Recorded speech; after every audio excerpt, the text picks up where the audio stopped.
Hello everyone, आप सभी का स्वागत है सीजी फ्यूचर गाइड के यूट्यूब चैनल पे। दोस्तों, कल ही एनटीपीसी का रिज़ल्ट आया है स्टेज 1 का।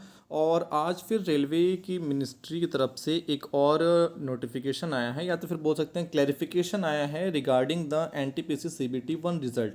अब इस क्लैरिफिकेशन की क्या आवश्यकता पड़ी और इस क्लैरिफिकेशन में क्या लिखा हुआ है, इसको समझते हैं हम।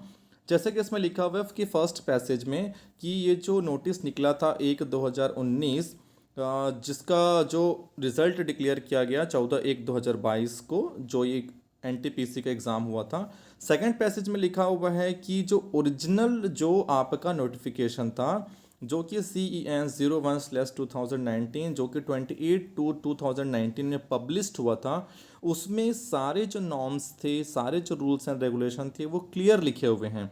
फिर नेक्स्ट पैसेज में उसने ये लिखा है कि उसमें एकदम क्लियर लिखा हुआ था कि जो एग्ज़ाम होंगे वो लेवल वाइज होंगे। स्टेज 2 के जो एग्ज़ाम होंगे वो क्या होंगे, लेवल वाइज होंगे, 2, 3, 4, 5 एंड 6 कैटेगरी पे।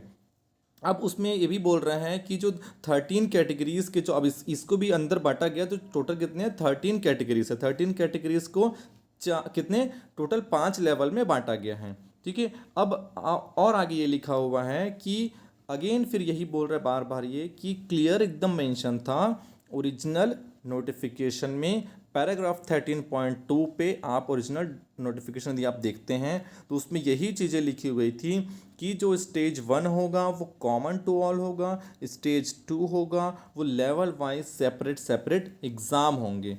ओके, चलिए नेक्स्ट पैसेज में क्या लिखा हुआ है। नेक्स्ट पैसेज में ये लिखा हुआ है कि ये बच्चों के लिए बहुत अच्छी बात है, स्टूडेंट्स के लिए बहुत अच्छी बात है, जितने कॉम्पिटिटर हैं उनके लिए अच्छी बात है, क्योंकि पहले सिर्फ 10 गुना लोगों को लेने का नोटिफिकेशन में लिखा हुआ था, बट इन्होंने 20 गुना को लिया गया है। साफ साफ लिखा हुआ है, क्योंकि जो protect the interest of candidates, वो कैंडिडेट्स हैं उनके इंटरेस्ट को देखते हुए कि जो 10 गुना जो लेना था स्टेज 2 के लिए जो क्वालिफाई करते, अब वो 20 गुना लोगों को शॉर्ट लिस्ट किए हैं। ठीक है, 20 गुना को शॉर्ट लिस्ट किए हैं। ठीक है। अब देखिए उसमें और लिखा हुआ है कि ऐसा बिल्कुल नहीं होगा कि जो 12th बेसिस पे फॉर्म फिल किया है और जो ग्रेजुएशन बेसिस पे दोनों पे फॉर्म फिल किए हैं, तो अब हम उसको सिर्फ किसी एक कैटेगरी के लिए हम बांध नहीं सकते हैं कि आप ग्रेजुएट वाले हैं तो सिर्फ आप ग्रेजुएट वाले से फाइट करिए, 12th वाले हैं तो आप नीचे वाले को मतलब फ़ाइट नहीं कर सकते हैं। तो उसने ऐसा लिखा है कि हम किसी भी बच्चों की जो क्या बोलना चाहिए, उसकी जो इंटेलिजेंस है, उसका जो नॉलेज है, उसको देखते हुए हम उसको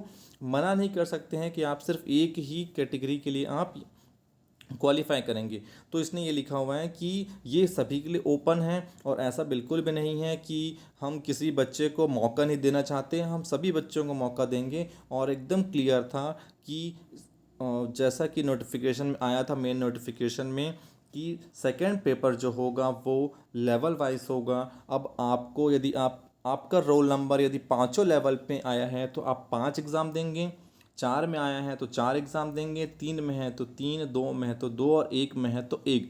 जैसा कि 14 से 18 तारीख के बीच में एनटीपीसी 2 स्टेज 2 का एग्ज़ाम होने वाला है, 14 से 18 फरवरी के बीच में।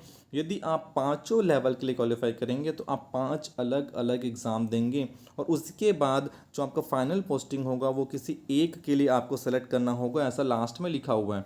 लास्ट में लिखा हुआ है ही still will be selected and final appointment will be against one post only।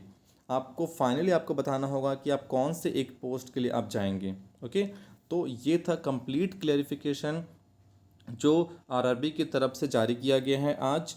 ऐसा कुछ भी नया चीज़ नहीं लिखा हुआ है, बस एक था कि 10 गुना को की जगह 20 गुना लोगों को शॉर्ट लिस्ट किया गया है। तो जितने लोगों का निकल चुका है वो लोग तैयारी करिए, बेस्ट ऑफ लक है अभी से। Thank you very much. यदि वीडियो अच्छा लगे तो लाइक कर देंगे, चैनल को सब्सक्राइब कर देंगे।